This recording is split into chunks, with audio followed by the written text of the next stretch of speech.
SST में आपका स्वागत है। आई होप कैसे आप लोग, आशा करते हैं कि आप लोग बहुत ही अच्छे होंगे और बहुत ही बेटर ढंग से होंगे, ठीक ना। तो चलिए, जैसे कि पिछले वीडियो में हमने हाइडा एवं मुकुलन के बारे में पढ़े हुए थे। हाइडा एवं किसके बारे में पढ़े हुए थे?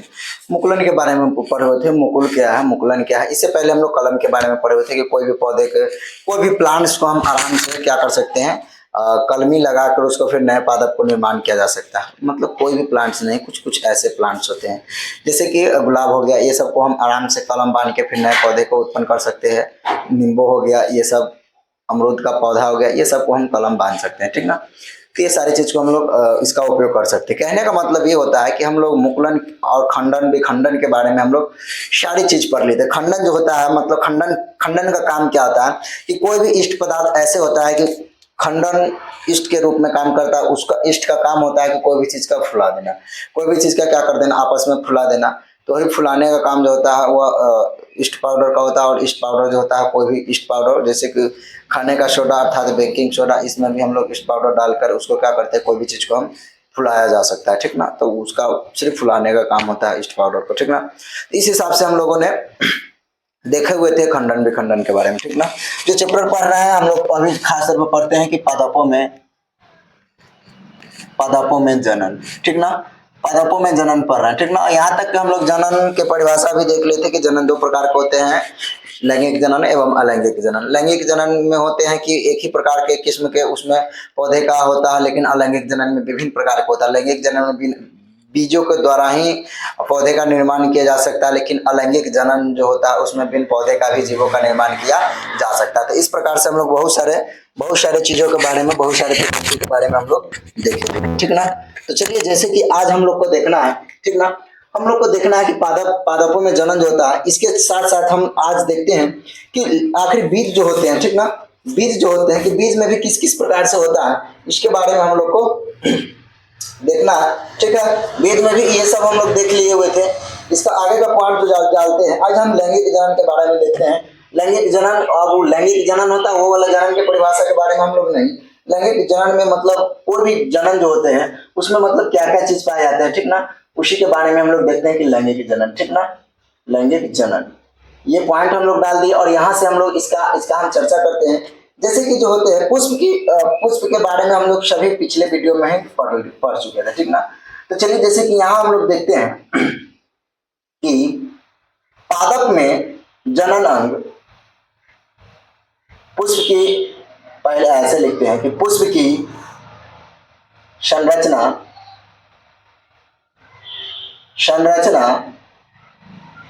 के आधार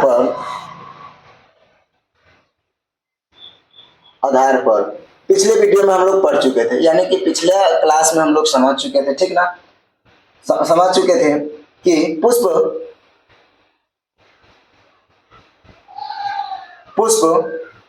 पादप के जनन अंग होते हैं। पुष्प जो होते हैं वो पादप के क्या होते हैं, तो जनन अंग होते हैं, ठीक ना। पुष्प के पादप के क्या होते हैं, ये पुष्प के पादप के जनन अंग होते हैं। कोई भी पुष्प जो होते हैं उसमें दो प्रकार के जनन अंग होते हैं, एक होते हैं स्त्री केसर और दूसरा का होता है पुरुष। मतलब एक स्त्री केसर, और जिसको हम स्त्री केसर के नाम से जानते हैं, और दूसरा को हम पुंकेसर के नाम से जानते हैं, ठीक ना। तो एक में हम लोग क्या लिख लेते हैं, एक में हम क्या लिखते हैं, पुंकेसर, जो नर जनन भाग है, ठीक ना, जो क्या है, नर जनन भाग है, पुंकेसर। यह जो होते हैं नर जनन अंग है, यह क्या है, नर जनन अंग है। दूसरा में लिखते हैं स्त्री केसर, यह जो होता है यह मादा जनन अंग है। यह क्या है, मादा जनन अंग है। यह क्या है, तो यह मादा जनन अंग है, ठीक ना। अब यहाँ पे हम देख लिए कि लैंगिक जनन के आधार कि लैंगिक जनन जो होते हैं उसमें कितने कितने प्रकार के क्या चीज पाए जाते हैं, ठीक ना। तो वहां पे हम लोग देखे हैं कि इसके आधार पर, लैंगिक जनन के आधार पर, इसमें पुंकेसर एवं स्त्री केसर पाए जाते हैं। क्या होते हैं, पुंकेसर एवं स्त्री केसर पाए जाते हैं। यहाँ हम ये जानकारी प्राप्त की है, ठीक ना। अब इसके बारे में देखते हैं, जैसे इसके बारे में हम लोग देखेंगे कि अब यहाँ पे कोई भी प्लांट्स जो होते हैं, तो प्लांट्स भी निम्नलिखित विभिन्न प्रकार के होते हैं। प्लांट्स भी निम्नलिखित विभिन्न प्रकार के होते हैं। कुछ प्लांट जो होते हैं वह एक लिंगीय होते हैं, कुछ प्लांट्स जो होते हैं वह द्विलिंगीय होते हैं। ठीक है, तो यहाँ का हम पुष्प के आधार पर इसके खंडर, इसके विभाग के बारे में बात किया। अब हम इसके बारे में देखेंगे कि कौन सा पुष्प होते हैं एक लिंगी होते हैं और कौन सा पुष्प जो होते हैं वो द्विलिंगी होते हैं। तो चलिए सबसे पहले इसके बारे में हम लोग जानते हैं कि मतलब कौन सा पौधे जो होते हैं वह एक लिंगी के अर्थात द्विलिंगी के अंतर्गत आता है। जैसे कि कोई भी फूल का ले लेंगे, सरसों ले लेंगे, गुड़हल ले लेंगे, उसके बाद क्या करेंगे, सरसों, गुड़हल या पिटूनिया या कोई भी पुष्प लेंगे, उसमें देखेंगे तो उसमें देखेंगे कि उसका कौन कौन से भाग जो होते हैं वह एक लिंगी अर्थात द्विलिंगी के अंतर्गत आता है। जब उसका भाग काट को हम लोग देखेंगे तब हमको पता चलेगा। ठीक ना। एक लिंगी पुष्प के पहले बारे में देखते हैं। एक लिंगी, एक लिंगी, एक लिंगी पुष्प, एक लिंगी पुष्प क्या है, एक लिंगी पुष्प क्या है। ठीक ना। तो पहले चलिए हम लोग एक लिंगी पुष्प के बारे में देखते हैं कि एक लिंगी पुष्प क्या है। ठीक है, यहां पे लिखते हैं कि ऐसे पुष्प, ऐसे पुष्प, पुष्प जो जो ऐसे पुष्प जो या तो जो या तो केवल पुंकेसर, या तो पुंकेसर अथवा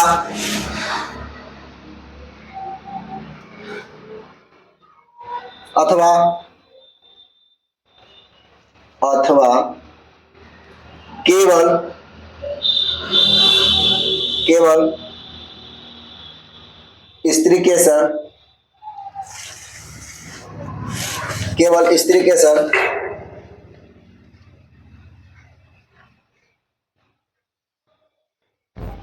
केवल स्त्री केसर उपस्थित होते हैं, होते हैं। ऐसे पुष्प या तो केवल पुंकेसर या तो स्त्री केसर उपस्थित होते हैं। ठीक ना। ऐसे पुष्प को, ऐसे पुष्प को एक लिंगी पुष्प कहते हैं। क्या कहते हैं, इस ऐसे पौधे को हम एक लिंगी पुष्प कहते हैं। ठीक ना। अब इसका अगर हम एक लिंगी कहते हैं, ठीक ना, इसके अंतर्गत देखेंगे, इसके अंतर्गत देखेंगे तो बहुत सारे चीज आ सकता है। ठीक ना। चलिए हम लोग एक बार द्विलिंगी के बारे में देखते हैं कि द्विलिंगी पुष्प क्या है। ठीक है, द्विलिंगी, द्विलिंगी, द्विलिंगी पुष्प। तो द्विलिंगी पुष्प क्या है, जिन पुष्पों में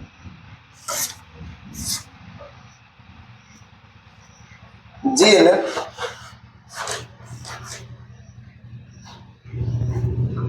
पुष्पों में जिन पुष्पों में पुंकेसर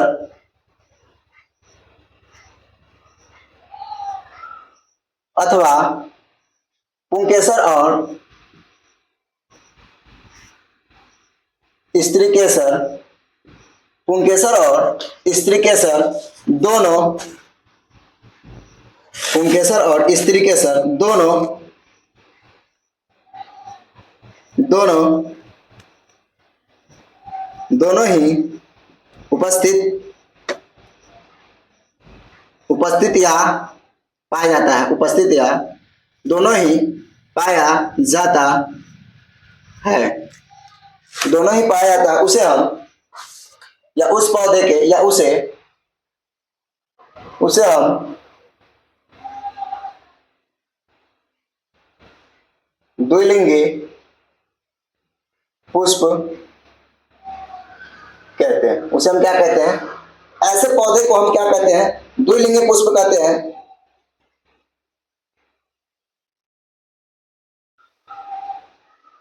जैसे कि अब यहाँ पे हम लोग देखेंगे कि यहाँ पे देखते हैं जैसे कि अब एक लिंगी के अंतर्गत क्या कौन कौन से पौधे आ जाएंगे। एक लिंगी के अंतर्गत आ जाएगा मक्का, जैसे जैसे मक्का, पपीता, खीरा, खीरा नहीं जिसको हम ककड़ी बोलते हैं, ठीक ना, और खीरे, खीरे या खीरा, खीरे या खीरा, ये सभी क्या है, ये सभी जो है वह एक लिंगी, ये सभी क्या है एक लिंगी है। और जैसे कि यहाँ पे अभी द्विलिंगी में कौन कौन से चीज आते हैं, द्विलिंगी में जैसे कि आ जाएगा सरसों, सरसों और पिटूनिया,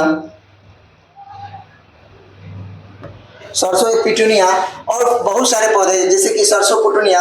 यहाँ पे देखेंगे और तो गुलाब गुलाब भी, ये सभी जो होते हैं ये सभी क्या है, ये सभी द्विलिंगी पुष्प के अंतर्गत आते हैं। ये सभी क्या आते हैं, ये सभी जो होते हैं प्रमुख रूप से द्विलिंगी पुष्प के अंतर्गत आते हैं, ठीक ना। कहने का मतलब अब यहाँ पे एक लिंगी पुष्प के बारे में देखते हैं। ऐसे पुष्प जिसमें या तो केवल स्त्री के साथ, नहीं तो पुंग के साथ, दोनों में से कोई एक पाया था उसे हम एक लिंगी कहते हैं, ठीक ना। द्विलिंगी के अंतर्गत आते हैं वैसे पादप या वैसे पुष्प जिसमें स्त्री केसर एवं पुंग केसर दोनों पाया था। तो जो स्त्री केसर और पुंग केसर जिसमें दोनों पाया था उसे हम द्विलिंगी कहते हैं। जैसे में क्या हो जाएगा, जैसे में पिटूनिया हो जाएगा, गुलाब हो जाएगा, उसके बाद क्या बोलते हैं नींबू का पेड़ हो जाएगा। ये सब क्या होता है जो अलैंगिक जनन के भी अंतर्गत आता है, जिसमें बिना बीजों का निर्माण किए हुए ही नए पादप को निर्माण किया जा सकता है, ठीक ना। ये सब जो होता है एक हिसाब से देखा जाए तो ये जो भी द्विलिंगी पुष्प जो होते हैं इसमें हम क्या लिखते हैं, चलिए गुलाब लिख देते हैं, क्या लिख देते हैं गुलाब। द्विलिंगी के अंतर्गत क्या आता है गुलाब, गुलाब मतलब ये क्या है, ऐसे पौधे के उत्पन्न करने के लिए क्या चीज की आवश्यकता पड़ता है, बिना बीजों का भी ये पौधे मतलब ये बिना बीजों का भी ये पौधे को निर्माण किया जा सकता है। लेकिन यहाँ पे जो होता है इस पौधे को बीज की आवश्यकता पड़ता है। इसको हम देखा जाए तो इसको हम लैंगिक जनन के अंतर्गत रखते हैं। इसको हम क्या कहते हैं, इसको लैंगिक जनन के अंतर्गत रखते हैं, ठीक ना। और ये जो होता है इसको हम अलैंगिक जनन के अंतर्गत रख सकते हैं। अपना से हम ये ट्रिक आप लोग को बता रहे हैं, ठीक ना। ये ट्रिक जो होता है वह समझने के लिए यहाँ पे हमें ट्रिक लगा है कि वैसे पुष्प जिसमें अलैंगिक के अंतर्गत द्विलिंगी पौधे को हम अलैंगिक कहते हैं और एक लिंगी पौधे को हम लैंगिक जनन के हिसाब से जानते हैं, ठीक ना। यहाँ तक समझ में आ गया, यहाँ तक की कहानी से कोई त्रुटि नहीं है। तो चलिए जैसे कि हम इसको आगे की ओर बढ़ते हैं, ठीक ना। अब यहाँ पे एक लिंगी की बात किए हैं, ठीक ना। एक लिंगी के बारे में देखते हैं। सबसे फर्स्ट जो होता है हम नर युग्मक के बारे में देखते हैं, उसके बाद फिर हम मादा युग्मक के बारे में देखेंगे, ठीक ना। सबसे पहले क्या आता है एक लिंगी, यहाँ पे एक लिंगी और द्विलिंगी देख लिए। कहने का मतलब स्त्री केसर पुंग केसर और स्त्री केसर। स्त्री केसर में कौन कौन से भाग आता है, पुंग केसर में कौन कौन से भाग आता है, ठीक ना। तो ये सब सारी चीज हम लोग को दिखना है। जब हम फ्लावर का डायग्राम बनाएंगे, ठीक ना, तो वहां से हम लोग देख लेंगे। लेकिन समझने के लिए यहाँ पे देख लेते हैं। यहाँ पे क्या करेंगे, पर परागण, जिसको हम पोलिन ग्रेन बोलते हैं। इसको क्या कहते हैं, पर परागण, पोलिन ग्रेन, ठीक ना। और इसको हम क्या कहेंगे, स्त्री केसर को हम इसको पर परागण और इसको स्वपरागण के अंतर्गत आता है, ठीक ना। इसके अब जैसे कि यहाँ पे हम देखते हैं कि नर युग्मक, ठीक ना, नर युग्मक। एक बार हम लोग थोड़ा नर युग्मकों के बारे में जानते हैं कि नर युग्मकों क्या होता है, ठीक है।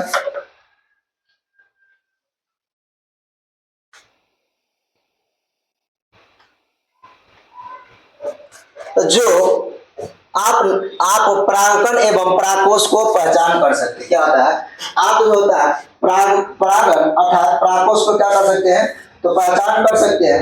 अर्थात परागकोश में तंतु का निर्माण होता है। अर्थात परागकोश में क्या चीज का निर्माण होता है, अर्थात परागकोश में भी हम लोग तंतु का निर्माण कर सकते हैं। अपरागकोश तंतु को पहचान कर सकते हैं। परागकोश में ही परागकण पाए जाते हैं। परागकोश में क्या चीज पाए जाते हैं? तो परागकोश में ही परागकण पाए जाते हैं। इसे हम नर युग्मक के नाम से जानते हैं। इसे हम क्या कहते हैं? तो नर युग्मक के नाम से जानते हैं। कहने का मतलब ये होता है कि परागकोश और तंतु को पहचान करने के बाद जब जब पुष्प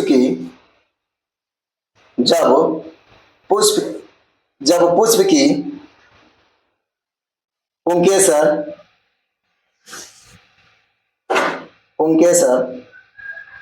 में परागकोश की पहचान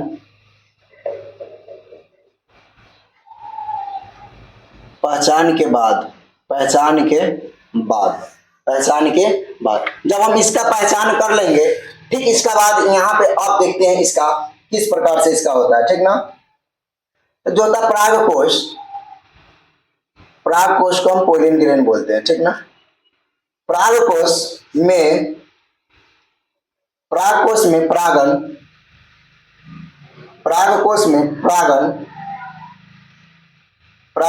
होते हैं। परागकोश में क्या आते हैं? तो परागकोश में परागन होते हैं, ठीक ना। इसका समझने के लिए हम लोग बेहतर से बेहतर डायग्राम जब बनाएंगे एक फूल का और उसका पूरा काट कर दिखाएंगे उनको बोर्ड पर, तब अच्छा तरह से समझ में आएगा, ठीक ना। तो परागकोश में परागन होते हैं, ठीक ना। परागकोश में क्या होते हैं? परागन होते हैं जो नर युग्मक बनाते हैं। परागन होते हैं जो क्या करते हैं? यही परागकोश जो होते हैं जो नर युग्मकों को बनाता है। परागकोश क्या करता है? यही परागकोश जो होता है वो नर युग्मक बनाता है। या परागकोश क्या कहलाता है? या परागकोश जो होता है वह नर युग्मक बनाता है, ठीक ना। और यह अब यहां से इसको थोड़ा देखा जाए, ठीक ना। ये परागकोश के बारे में था। परागकोश क्या बनाता है? नर युग्मक बनाता है। अब यहाँ पे आप एक देख लेते हैं, क्या देख लेते हैं? यहाँ पे अब स्त्री के बारे में देख लेते हैं, ठीक ना। स्त्री केसर देख लेते हैं। यह पुंकेसर था। यहाँ पे एक बार स्त्री केसर के बारे में देख लेते हैं। स्त्री केसर, ठीक ना। स्त्री केसर में जो होते हैं, ठीक है, स्त्री केसर में देख लेते हैं। स्त्री केसर में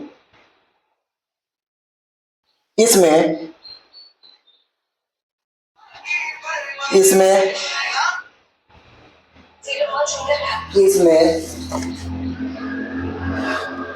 वर्तिका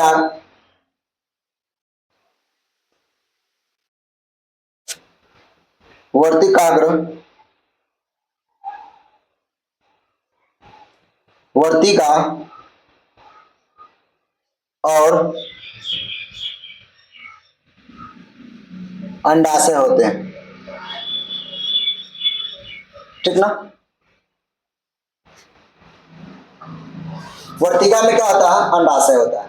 अब यहाँ पे देखते हैं कि परागकोश में क्या क्या चीज होता है और स्त्री केसर में क्या क्या चीज होता है। तो परागकोश जो होता है, ठीक ना, ये परागकोश जो होता है, परागकोश में नर युग्मक, इसमें क्या होता है?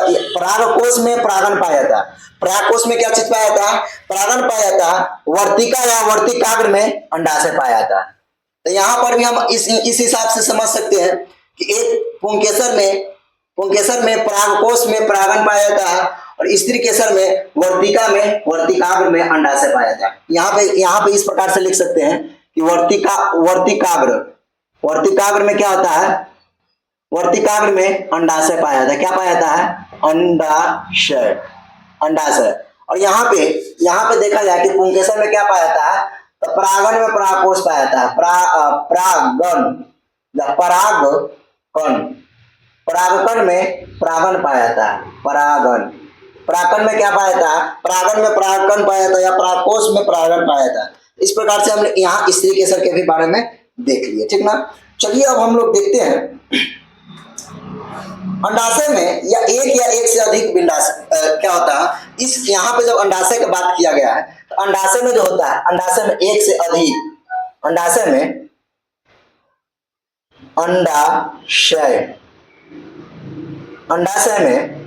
ठीक ना, अंडाशय में एक या अधिक, एक या अधिक बीजांड होते हैं, बीजांड होते हैं जो मादा युग्मक अथवा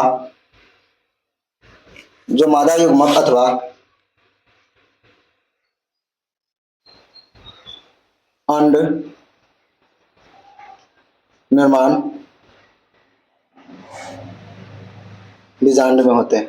अंडा का निर्माण जो होता है कहाँ पे होता है, तो अंडा का निर्माण जो होता है वह बीजांड में होता है, बीजांड में होता है, ठीक है। कहाँ होता है, बीजांड में होता है, ठीक है। इस प्रकार से हम स्त्री केसर अर्थात पुंकेसर के बारे में हम लोग अच्छी तरह से जान गए कि स्त्री केसर और पुंकेसर क्या है। और स्त्री केसर और पुंकेसर में क्या चीज पाया जाता है, स्त्री केसर में वर्तिका या वर्तिकाग्र में अंडाशय पाया जाता है। अंडाशय से क्या होता है, अंडाशय में जो होता है वह एक या एक से अधिक अंड बीजांड पाया जाता है और उसी बीजांड में अंडाणु का निर्माण होता है। उसी बीजांड में क्या चीज का निर्माण होता है, अंडाणु का निर्माण होता है, ठीक ना। तो चलिए इससे आगे जो है हम लोग नेक्स्ट वीडियो में पढ़ेंगे और इसके आगे जो युग्मनज के बारे में देखेंगे। क्या चीज के बारे में, युग्मनज। युग्मनज को हम इंग्लिश में जाइगोट बोलते हैं, इसको क्या बोलते हैं, तो जाइगोट के बारे में देखेंगे और पहले डायग्राम बना के देखेंगे कि कौन कौन चीज में पोलिन ग्रेन कितना पाया जाता है और पोलिन ग्रेन तो स्टिग्मा, स्टाइल और स्टामेन किस प्रकार से इसका कार्य करता है वो हम लोग नेक्स्ट वीडियो में देखेंगे, ठीक ना। तो सबसे पहले कैसा लगा वीडियो, अगर अच्छा लगा तो लाइक एवं सब्सक्राइब जरूर कीजिएगा और अपने दोस्तों के पास ज्यादा से ज्यादा शेयर कीजिएगा, ठीक ना। तो चलिए अब हम लोग फिर मिलते हैं नेक्स्ट सेशन में, तब तक के लिए बहुत बहुत धन्यवाद। जय हिंद, जय